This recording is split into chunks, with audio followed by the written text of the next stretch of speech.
My self professor doctor Deepak Singh, allied science specialist. आज एक topic deal कर रहे हैं। जॉन्डिस का एक टाइप है हीमोलाइटिक जॉन्डिस। हीमोलाइटिक जॉन्डिस, पहले ये बात को जानना है, जॉन्डिस किसको बोलते हैं। जॉन्डिस का मतलब होता है कि जब हमारे बॉडी में बिलिरुबिन का लेवल जब बढ़ जाता है, इसके कारण हमारे बॉडी का कुछ पार्ट जो येलो कलर का हो जाता है, इस कंडीशन को जॉन्डिस बोलते हैं। ये जो बिलिरुबिन होता है, ये दो वेराइटीज के होते हैं, इनडायरेक्ट बिलिरुबिन और डायरेक्ट बिलिरुबिन। तो इनडायरेक्ट दोनों मिला करके होता है टोटल बिलिरुबिन। तो 1 मिलीग्राम पर डी से जब ज़्यादा हो जाता है बिलिरुबिन बॉडी में, उस कंडीशन में जॉन्डिस कहलाता है ये। तो हम लोग जो बात कर रहे थे यहाँ पे, जॉन्डिस ऐसे 3 वजह से होता है मेनली। एक होता है आरबीसी के ज़्यादा डिस्ट्रक्शन होने से, दूसरा होता है बिलिरुबिन का मेटाबॉलिज्म नहीं होने से, और तीसरा होता है बाइल होता है वह बिलियरी ट्रैक्ट के ऑब्स्ट्रक्शन होने के कारण बाइल रिटर्न हो जाता है ब्लड में। ये 3 कारण से आपका जॉन्डिस होता है। 3 मेन फैक्टर होता है। इसमें सबसे पहला फैक्टर हम लोग पढ़ने जा रहे हैं हीमोलाइटिक जॉन्डिस, यानी आरबीसी के ज़्यादा डिस्ट्रक्शन होने के कारण जॉन्डिस होना, इसको हम लोग हीमोलाइटिक जॉन्डिस बोलते हैं। ऐसे तो नॉर्मल हम जानते हैं कि आरबीसी का लाइफ जब एंड होता है, 120 दिन जब लाइफ खत्म हो जाता है, उसके बाद यह आरबीसी स्प्लीन में जाकर टूट जाता है। लेकिन जो आरबीसी 120 दिन से पहले ही अगर वो ब्रेक करता है, तो उस कंडीशन को बोलते हैं हीमोलाइसिस बोलते हैं। और इसके वजह से बिलिरुबिन का लेवल बढ़ता है, जिसको हम हीमोलाइटिक जॉन्डिस कहते हैं। तो जैसे यहाँ पर देखते होंगे, ये आरबीसी है। तो आरबीसी अगर एक्सेस ब्रेक होगा तो उस केस में क्या होगा, इनडायरेक्ट बिलिरुबिन का जो फॉर्मेशन है, यह क्या हो जाएगा, ज्यादा हो जाएगी, इनडायरेक्ट ज्यादा हो जाएगी। लेकिन जब ये लीवर में जाएगा, तो लीवर में तो डायरेक्ट बिलिरुबिन तो कांस्टेंट बनता है, तो वहां पर ग्लूकोरोनिक एसिड का लेवल नॉर्मल होता है, क्योंकि नॉर्मल में यह जो इनडायरेक्ट बिलिरुबिन है, ये कहाँ पहुंचता है, लीवर में। और लीवर में जा करके वह ग्लूकोरोनिक एसिड से रिएक्शन करके और तब बनता है डायरेक्ट बिलिरुबिन। लेकिन ग्लूकोरोनिक एसिड का जो अमाउंट है, वह तो लीवर में कांस्टेंट बनता है। अब आरबीसी ज़्यादा ब्रेक हो रही है ना, तो इसकी वजह से क्या होता है कि जो पेरिफेरल ब्लड में इनडायरेक्ट बिलिरुबिन का लेवल ज़्यादा रहेगा, है ना। तो इसकी वजह से क्या होता है कि बिलिरुबिन का लेवल बढ़ेगा, और उसकी वजह से होता है जॉन्डिस। इनडायरेक्ट बिलिरुबिन, अल्बुमिन से बाउंडेड जो बिलिरुबिन होता है उसको बोलते हैं इनडायरेक्ट बिलिरुबिन, और जो ग्लूकोरोनिक एसिड से बाउंडेड होता है उसको बोलते हैं डायरेक्ट बिलिरुबिन। चलिए, दूसरी बात है, ये जो जॉन्डिस है, हीमोलाइटिक जॉन्डिस, ये बहुत कम होता है। ज़्यादातर होते हैं हेपेटिक जॉन्डिस और post hepatic jaundice. Haemolytic jaundice का जो मरीज है ना, वो जॉन्डिसों में कम होता है ना, बहुत कम वेराइटी के होते हैं हीमोलाइटिक जॉन्डिस। अब बात करते हैं इसका कारण क्या है, किस वजह से हीमोलाइटिक जॉन्डिस हो जाता है। जैसा कि हम बता रहे हैं यहाँ पे, आरबीसी का डिस्ट्रक्शन नॉर्मल से ज़्यादा हो जाता है और 120 दिन से पहले हो रहा है। इसी कंडीशन को हम लोग हीमोलाइसिस बोलते हैं। क्या कारण है आरबीसी के टूटने का? तो आरबीसी का एक्सेस ब्रेक डाउन होने का जनरली 2 रीजन होता है। सबसे पहला रीजन है एक्सट्रिंसिक कॉजेज, है ना, एक्सट्रिंसिक कॉज।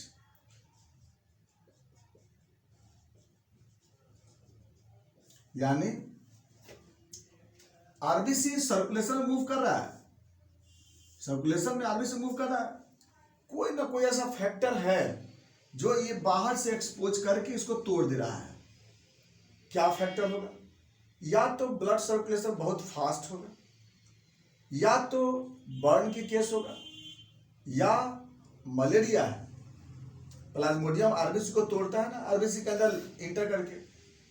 हो सकता है कि कहीं पे मेटालिक वाल्व है, हो सकता है स्टंट यूज किया गया हो, या फिर पेरोक्सिजमल नॉक्टर्नल हीमोलाइसिस हो रही है, ऐसा भी होता है।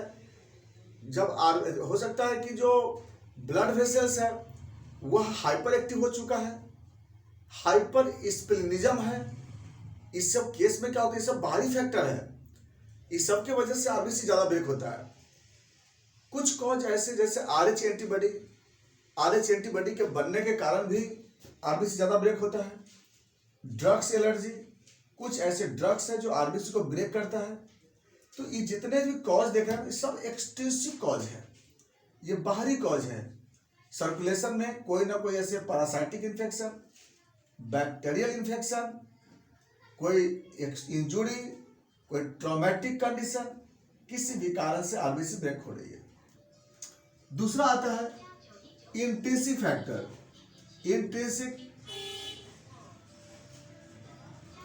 इंट्रिंसिक का मतलब क्या होता है? कोई ऐसा कॉज जो आरबीसी के अंदर का कोई कॉज है, आरबीसी के अंदर का कॉज है, कोई ना कोई ऐसा फैक्टर है जिसकी वजह से आरबीसी टूट रहा है। जैसे अंदर का कॉज क्या है? G6PD की कमी। G6PD एंजाइम है जो आरबीसी को 120 दिन तक लाइव रखता है, तो इसके कारण आपका आरबीसी जल्दी ब्रेक हो जाएगी। अगला है सिकल सेल। आरबीसी का कलर अगर सिकल सेल हो जाएगा तो वो आरबीसी पहले टूट जाएगा। थैलेसीमिया, अगर थैलेस कलर हो जाता है, थैलेस शेप हो जाता है, तब भी आरबीसी टूट जाएगा। स्फेरोसाइटोसिस, अगर आरबीसी का शेप स्फेरिकल होता है तब भी आरबीसी ब्रेक हो सकता है ज़्यादा। या फिर पायरुवेट काइनेज डिफिशियंसी। तो ऐसे कुछ कारण जो है ये सब इंट्रिंसिक कॉज है जिसके कारण आरबीसी ज़्यादा ब्रेक करता है। तब दोनों कॉज देख लिए, एक्सटेंसिव में देख लिया, इंट्रिंसिक देख लिया। अब क्या होता है? अब चलते हैं मेन बातें कि होगा क्या इसमें कि आरबीसी के ज़्यादा ब्रेकडाउन होने के कारण इनडायरेक्ट बिलिरुबिन का फॉर्मेशन ज़्यादा होता है। जब इनडायरेक्ट ज़्यादा बनेंगे उस केस में लीवर क्या करेगा, उतना अमाउंट में डायरेक्ट में कन्वर्ट नहीं कर पाएगा। उसकी वजह से क्या होगा कि ब्लड में इनडायरेक्ट बिलिरुबिन का लेवल बढ़ जाएगा। तो ब्लड में जब देखेंगे हम टोटल बिलिरुबिन तो बढ़ा रहेगा। कितना से बढ़ जाएगा? 1 मिलीग्राम से ज़्यादा हो जाता है, मोर देन 1 mg/dl। इसमें इनडायरेक्ट बिलिरुबिन एक्सेस बढ़ जाएंगे, है ना, और डायरेक्ट बिलिरुबिन स्लाइट इंक्रीज, है ना, या नॉर्मल भी रह सकता है। तो मेनली इसमें इनडायरेक्ट बिलिरुबिन ज़्यादा बढ़ते हैं। सिम्टम क्या होगा? चूंकि इनडायरेक्ट बिलिरुबिन ज़्यादा बढ़ रहा है और इनडायरेक्ट बिलिरुबिन अल्बुमिन से बाउंड रहता है और ये कभी भी किडनी से पास नहीं करता है। इसीलिए इस केस में जो यूरिन का कलर नॉर्मल मिलता है। यूरिन का कलर क्यों नॉर्मल रहता है जॉन्डिस में? ये जॉन्डिस होते हुए भी यूरिन का कलर नॉर्मल रहता है। क्यों? क्योंकि इसमें इनडायरेक्ट बिलिरुबिन ही सिर्फ बढ़ते हैं। तो इनडायरेक्ट बिलिरुबिन अल्बुमिन से बाउंडेड रहता है और अल्बुमिन बाउंडेड बिलिरुबिन कभी भी यूरिन से पास नहीं करता है। तो इसकी वजह से क्या होता है कि इनडायरेक्ट बिलिरुबिन जो होता है ना, ये इनडायरेक्ट बिलिरुबिन ही ज़्यादा बढ़ता है इसमें। तो पहला सिम्टम क्या होगा कि इनडायरेक्ट बिलिरुबिन बॉडी में बढ़ता है। चलिए दूसरा क्या होगा, यूरिन कलर नॉर्मल रहेगा। उसके बाद स्क्लेरा का कलर येलो हो जाता है, स्किन का कलर येलो हो जाता है। प्लस कभी कभी क्या होता है कि ज़्यादा लोड बढ़ने के कारण स्प्लीन का साइज थोड़ा बढ़ जाता है, तो लेफ्ट हाइपोकॉन्ड्रियम की तरफ थोड़ा सा दर्द हो सकता है। बाकी कुछ नहीं मिलेगा। बाकी अकॉर्डिंग टू कॉज के अनुसार से मलेरिया होगा तो फीवर होगा, ये हो सकता है।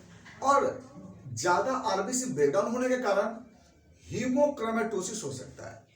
हीमोक्रोमेटोसिस मतलब फ्री हीमोग्लोबिन या आयरन स्प्लीन पे, लीवर में, पैंक्रियाज में, किडनी में, एडिनल ग्लैंड में डिपोजिशन हो जाता है।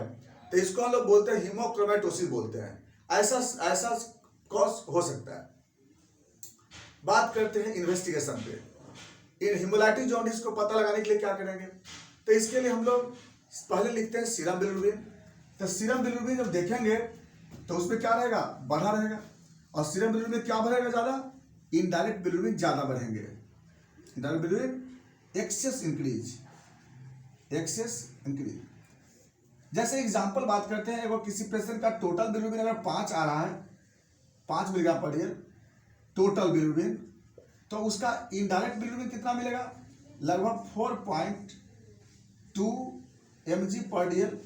और डायरेक्ट बिलिरुबिन कितना मिलेंगे? 0.8 mg/dl। यानी इनडायरेक्ट बिलिरुबिन ज़्यादा बढ़ा हुआ मिलेगा। दूसरा जांच एसजीपीटी नॉर्मल रहेगा, क्योंकि एसजीपीटी तो लीवर हेपेटिक जॉइंट से बढ़ता है ना। अगला वीडियो देख दिखाएंगे आपको हम। नेक्स्ट अगला जांच क्या होगा, एसजीओटी, यह भी नॉर्मल। अल्कलाइन फॉस्फेटेज, यह भी नॉर्मल, क्योंकि ये सब लीवर के लिए आता है। तो प्री हेपेटिक जॉन्डिस में तो इतना हुआ। अब अगला जांच क्या कर सकते हैं, अगला जांच कराएंगे हम लोग एचबी परसेंटेज। क्या रहेगा, घटा बढ़ेगा, क्योंकि आरबीसी ज्यादा टूट रहा है ना इसमें। इसके बाद मलेरिया पैरासाइट एमपी टेस्ट, हो सकता है कि मलेरिया की वजह से पॉजिटिव हो, तो में भी पॉजिटिव आ सकता है। अगला ब्लड कल्चर, ब्लड कल्चर में ग्रोथ हो सकता है, माइक्रो ऑर्गेनिज्म ग्रोथ हो सकता है कि माइक्रो ऑर्गेनिज्म का ग्रोथ ज्यादा मिले, माइक्रो पॉजिटिव आ सकता है। इसके बाद यूरिन बाइल साल्ट, यूरिन का बाइल साल्ट करेंगे, यूरिन बाइल साल्ट, यहाँ पे नील, इसमें तो नील रहता है। यूरिन बाइल पिगमेंट, ये क्या मिलेगा, नील। लेकिन यूरिन का यूरोबिलोजेन कराएंगे ना, यूरोबिलोजेन बहुत हाई रहता है। यूरोबिलोजेन, यूरिन का यूरोबिलिनोजेन, ये क्या रहेगा, हाई, ज्यादा बढ़ जाएगा। ये जांच करा के देख सकते हैं। इसके बाद अगला जांच हम लोग क्या करेंगे, हम लोग ट्रीटमेंट। इसके लिए हम लोग पहले तो अकॉर्डिंग टू डायग्नोसिस पहले ये पता लगाएंगे कि आरबीसी टूट क्यों रहा है, किस वजह से ब्रेक हो रहा है आरबीसी। तो जिस वजह से ब्रेक करेगा ना, उसका हम ट्रीटमेंट करते हैं। जैसे मलेरिया है तो मलेरिया के मेडिसिन चलाएंगे। हाँ, अगर बाय द वे अगर आरएच एंटीबॉडी का है तो हम लोग क्या करेंगे, डायलिसिस कर करके उस प्रोटीन एंटीबॉडी को वहां से रिमूव कर सकते हैं। तो ये सब कुछ साधन ऐसा हो सकता है जिसकी वजह से डायलिसिस करके भी हम लोग इस बिलिरुबिन को रिमूव कर सकते हैं, या फ्री हीमोग्लोबिन को बॉडी से रिमूव कर सकते हैं। बाकी हम लोग कोई और खास मैनेजमेंट नहीं है इसमें। ट्रीटमेंट में जैसा कॉज होगा उसके अनुसार से मेडिसिन देते हैं। फिर भी इसके लिए परफेक्ट कुछ मेडिसिन है, जैसे कॉस्टकम, चाइना, सीना, फॉस्फोरस, नेप्टाम्यूर, चेलिडोनियम, ये सब कुछ ऐसे दवा है जिसको हम चलाते हैं और इसकी वजह से हम लोग हेमोलाइटिक जॉन्डिस को ट्रीटमेंट करते हैं। ये था आपका हेमोलाइटिक जॉन्डिस। बाकी बातें चलेंगे फिर हम नेक्स्ट वीडियो में। Thanks for watching.